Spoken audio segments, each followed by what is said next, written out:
bonjour et bienvenue à Pack de Pod Christmas Edition. Alors moi c'est TK, l'américain de notre groupe d'amis réunis par le rugby et nous sommes sur notre 3e semaine de nos 12 Days of Christmas. C'est alors notre 3e semaine de partager avec vous des podcasts un peu comme les nôtres, des podcasts natifs sportifs. Pour la plupart, il y a une exception ou deux.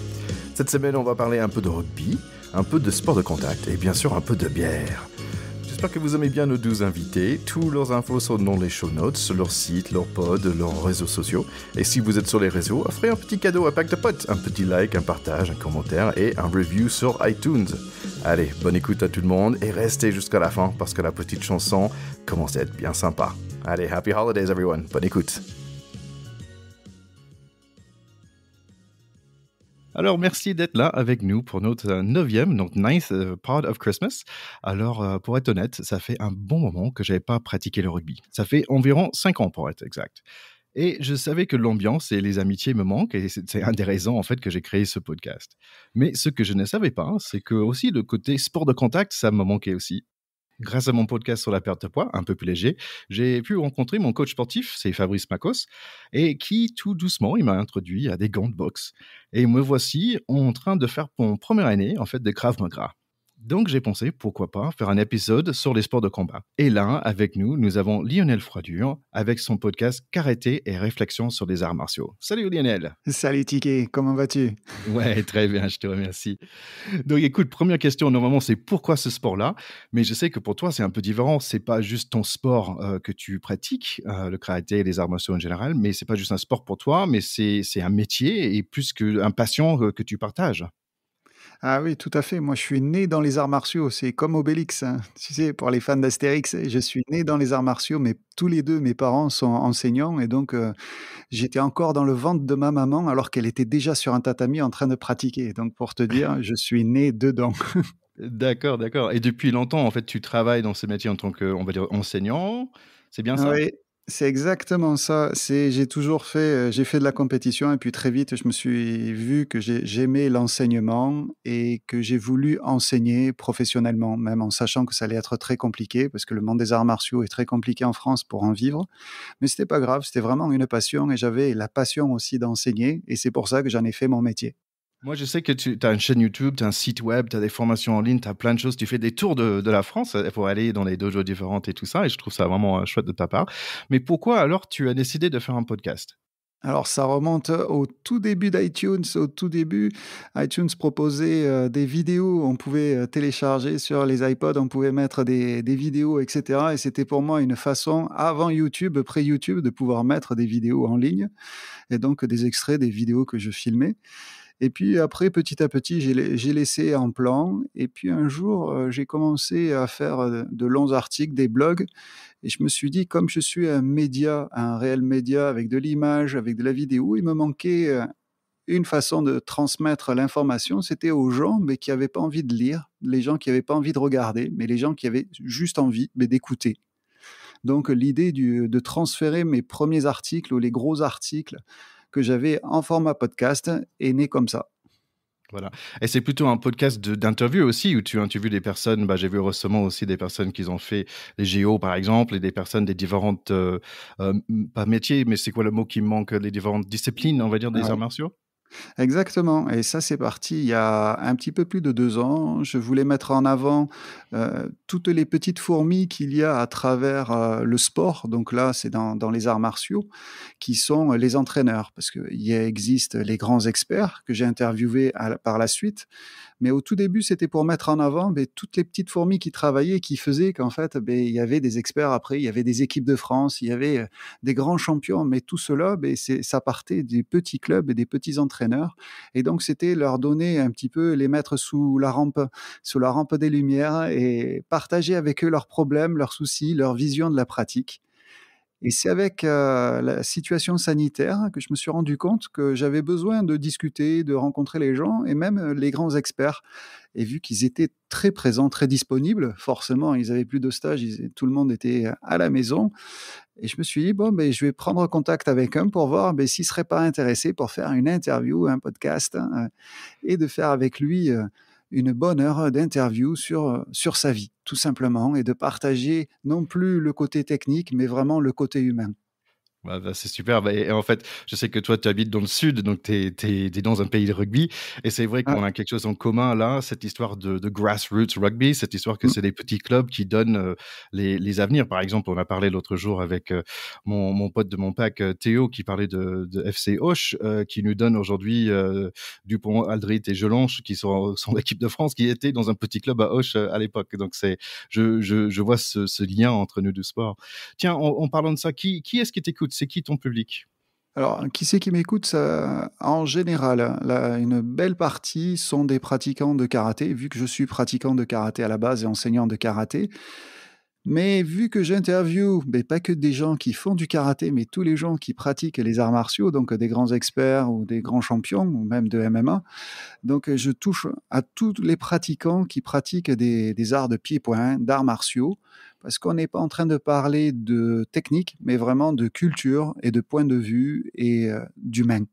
Donc ça touche vraiment toutes les personnes qui pratiquent les arts martiaux ou qui ont envie de connaître un petit peu la culture et la philosophie qui gravitent autour des arts martiaux.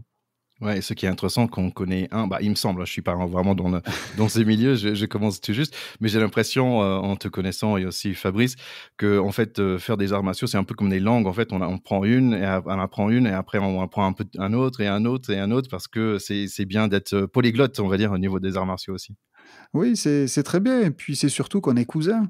Donc on est une très, très grande famille dans les arts martiaux. Après, on aime plus, certaines personnes que d'autres, on a plus d'affiliation, d'attirance vers d'autres personnes, mais après les autres font partie de cette famille et c'est important, de parler de toute la famille et de rester en contact avec les autres, de savoir ce qu'ils font, comment ils pensent, qu'est-ce qu'ils réfléchissent, à quoi ils réfléchissent.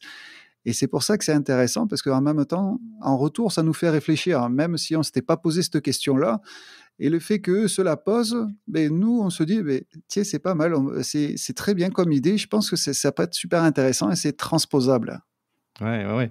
Donc j'entends cette histoire de contact humain aussi dans ton podcast avec tu as fait plein d'épisodes différents. Mm. Qu'est-ce que ça t'apporte toi d'avoir fait ce podcast depuis, les Ah, 2 ans depuis Covid?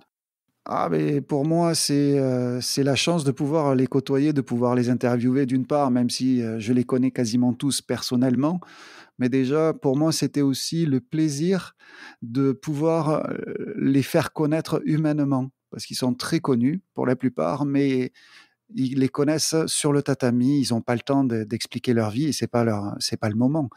Et donc il y a beaucoup de gens qui les connaissent, mais qui connaissent pas les personnages en dessous, beh, la tenue de karatégi ou qu'on appelle communément le kimono et ils les connaissent pas. Ils connaissent pas vraiment leur parcours et pour moi, ça c'est l'une des choses qui m'a le plus apporté, c'est que, dans un sens, j'ai amené les gens à les découvrir et donc ça me Mmh. fait très, très plaisir. Pour moi, personnellement, je les connaissais déjà, même si j'ai appris plein de choses que je ne savais pas, mais le plus grand plaisir et satisfaction personnelle, c'était vraiment ça, c'était vraiment une entraide et comme dit, une vieille maxime, japonaise de Jigoro Kano, le fondateur du judo, il disait: «Kote kitae» et donc c'est vraiment super important, c'est entraide et prospérité mutuelle. Et à un moment donné, il faut arrêter de penser qu'à soi et qu'est-ce que ça nous rapporte à nous, mais plutôt qu'est-ce qu'on peut faire pour les autres, hein, et que ça nous fait plaisir de le faire. Et c'est vraiment là, pour moi, l'âme des arts martiaux, c'est entraide et prospérité mutuelle.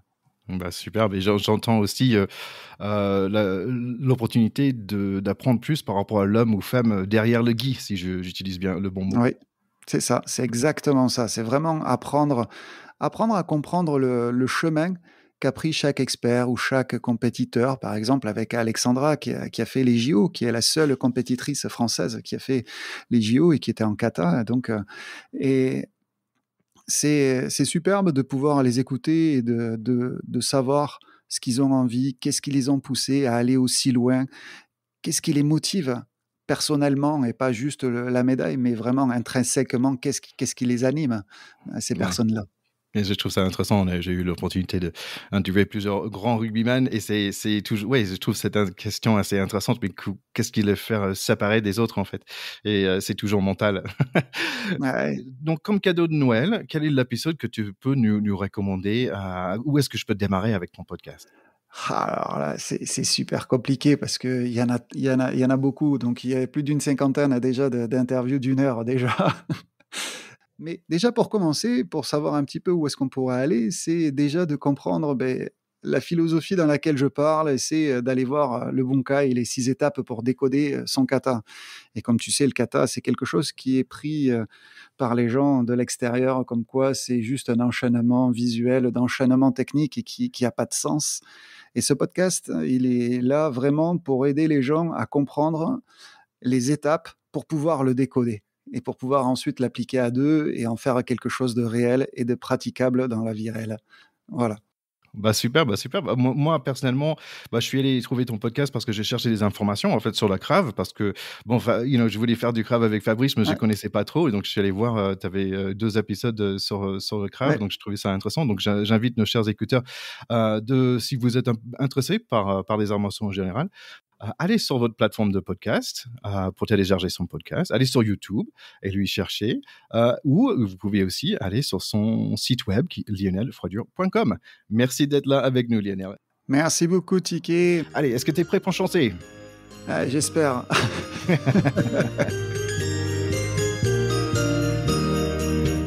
On the first day of Christmas, my true love gave to me a partridge in a pear tree. On the second day of Christmas, my true love gave to me 2 turtle doves and a partridge in a pear tree.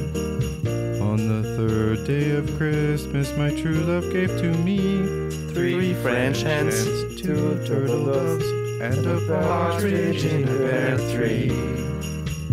On the fourth day of Christmas, my true love gave to me 4 calling birds, 3 French hens, 2 turtle doves, and a partridge in a pear tree. On the fifth day of Christmas, my true love gave to me 5 gold rings, 4 calling birds, 3 French hens, 2 turtle doves, and a partridge in a pear tree. On the sixth day of Christmas, my true love gave to me 6 geese a-laying, 5 gold rings, 4 calling birds, 3 French hens, 2 turtle doves, and a partridge in a pear tree.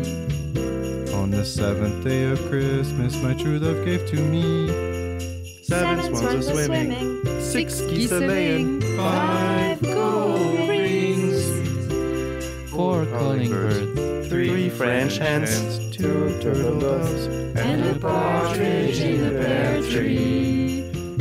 On the eighth day of Christmas, my true love gave to me 8 maids a milking, 7 swans a swimming, 6 geese a laying, 5 gold rings, 4 calling birds, 3 French hens, 2 turtle doves, and a partridge in a pear tree.